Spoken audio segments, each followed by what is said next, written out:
Vivimos días muy difíciles, dramáticos diría, encerrados en nuestras casas por orden gubernamental sin poder salir, oyendo a diario cómo hay noticias de muertes, cifras de muertes en nuestro país, en nuestra ciudad, que van aumentando y aumentando.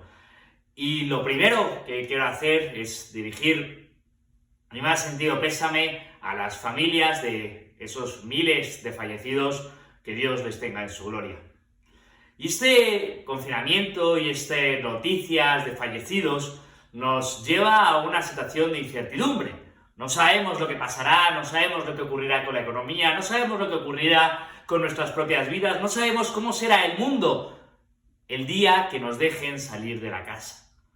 Y la incertidumbre se intenta cubrir con aquellos que nos intentan presentar previsiones de futuro.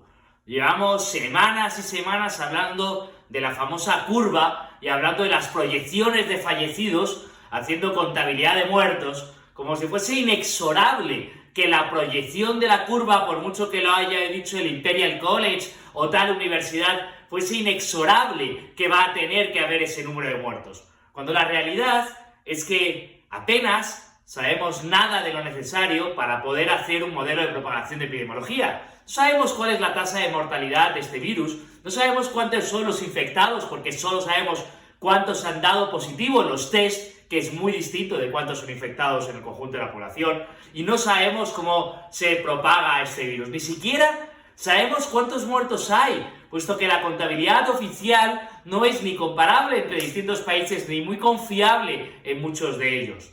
Por tanto, vivimos en incertidumbre. Ese hueco que intentan rellenar, o los que nos intentan decir, hacer proyecciones exactas de fallecidos, que no lo saben, no saben cuántos fallecidos va a haber, y ojalá que haya mucho menos de los que ellos creen que va a haber, y no sabemos qué va a poder funcionar. Y otros que intentan paliar esta incertidumbre con proyecciones de crecimiento del PIB, sea del 1, del 3, del 9, del 15%, cuando la realidad es que ni siquiera sabemos cuántas semanas vamos a estar encerrados. Por tanto, no sabemos cuánto va a sufrir la economía, ni sabemos cómo será la recuperación, ni sabemos qué medidas van a tomar los gobiernos para hacer la recuperación. Por tanto, tampoco nos sirven de mucho a día de hoy las proyecciones para intentar averiguar el futuro. De hecho, intentar planificar, averiguar el futuro en una situación de incertidumbre sirve de bastante poco. Y entonces, lo que nos sirve es el pasado. Lo que nos sirve son los valores. Lo que nos sirve es el conocimiento de la historia. Lo que nos sirve es el conocimiento de todo lo demás. Que eso sí, sobre eso sí tenemos certidumbre. Sobre eso sí podemos extraer conclusiones. La incertidumbre nos lleva al miedo. La incertidumbre nos lleva a sentir miedo. Miedo a contagiarnos, miedo a fallecer, miedo a que fallezca alguno de nuestros seres queridos. Miedo a salir a la calle, miedo a perder el trabajo, miedo a perder el empleo, miedo a las medidas liberticidas que pueden tomar los gobiernos. Miedo es un sentimiento generalizado ahora mismo en nuestras sociedades. Y el miedo es un pésimo consejero. El miedo es la peor situación para intentar tomar situaciones, porque el miedo no nos permite reflexionar y por el miedo actuamos con el hígado para intentar oponernos a ello.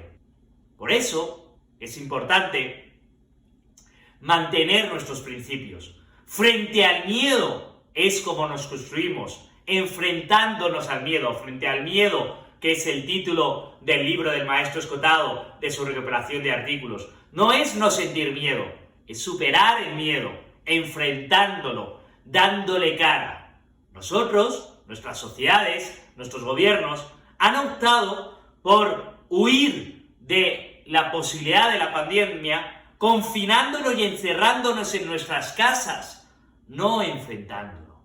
Y este confinamiento puede ser peor que las repercusiones que tiene lo que está ocurriendo. Hay que ponderar muy bien el coste de las medidas. ¿Cuál es el coste en términos de salud general de los ciudadanos, de salud psicológica, en coste económico y no solo económico, que es mucho más? ¿Cuál es el coste para todas aquellas personas que no tienen empleo? Para todas aquellas personas que viven de su día a día, de lo que venden en la calle o de lo que trabajaban? ¿Cuál es el coste para todas las empresas que están quebrando? Todo eso también hay que ponderarlo a la hora de tomar las decisiones. Y frente a lo que viene, a la incertidumbre, a las crisis, creo que también es importante los principios. Hay que seguir defendiendo los principios que nos han configurado como civilización, que nos han llevado a ser todo lo que hemos llegado a ser. Y a pesar de que ahora muchos dicen, qué bien que hay arbolitos, que hay pajaritos en las calles, donde ya no hay personas. ¡Qué dramático me parece a mí que haya pajaritos y no personas! Porque antes había personas con vidas, con sueños, con alegrías, con penas, como es la vida de una persona. Y ahora ya no hay personas en las calles. Y eso es tristísimo. Todo lo que nos ha llevado a ser esta civilización, que algunos dicen, ¡qué horror la civilización! No, la civilización que está enfrentándose a una pandemia, de todas las que ha habido en la historia, con los mejores medios, con la mejor salud, con el mejor conocimiento, con los mejores hospitales. Esa civilización que la va a enfrentar y la va a superar con una fracción de fallecidos afectados con respecto a lo que hubiera habido o hubo en otras pandemias previas a nuestra capacidad civilizatoria. Esos principios, como es el principio de la libertad. El miedo no nos puede hacer renegar de nuestra libertad, no nos puede hacer renegar de la idea de que tenemos derecho a salir a la calle y no estamos todos presos de qué crimen que hemos cometido, o que el gobierno ahora va a poder controlar nuestros movimientos, o que el gobierno va a poder controlar lo que decimos en las redes sociales. Pues no, nuestros principios civilizatorios, nuestros principios de libertad siguen siendo importantes aún a día de hoy. Y claro que la otra cara de la libertad siempre es la responsabilidad.